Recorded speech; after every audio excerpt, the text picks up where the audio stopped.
damitan dyan. Saan ba tayo nag-ano noon? Kumain ng palaka. Tayo nila Mayora. Sa may Gipland na. Diyan, sa may Giftland. Oo. Sa gilid noon, tawid ka lang. Ah, Gift King. Sa Gift King, yung sarado. Gift King, oo. Sa gilid noon, meron dyan. Hindi ko lang alam kung Etihad yun eh. Pero ang Etihad yata dito sa may Abu Dhabi mo.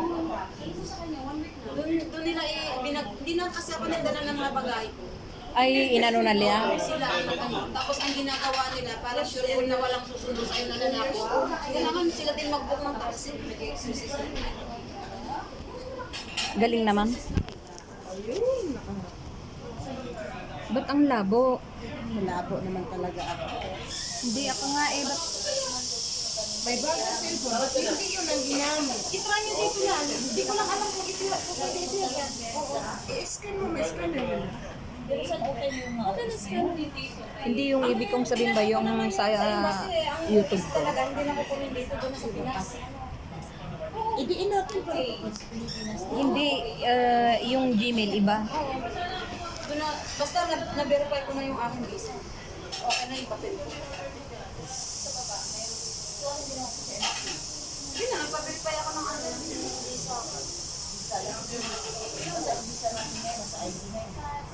Ginawa ko sa ano ko.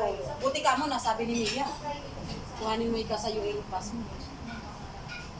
Kailangan pala yun talaga. Yung UAE pass. Oo, doon ko inano yung aking visa eh. Doon mo makita. Oo. Walang tayong kopya, pero kailangan may UAE pass na. Doon mo makikita. Ako, hindi kasi ako nag-request kaya hindi ko makita. Wala doon. Ha? Hindi ako nag-request. Mag-download ka ng ano ng UAE pass. Meron ako. Ano yan? Kaya pa. Pero hindi ako Ano, 2 taon, bata. Pagod na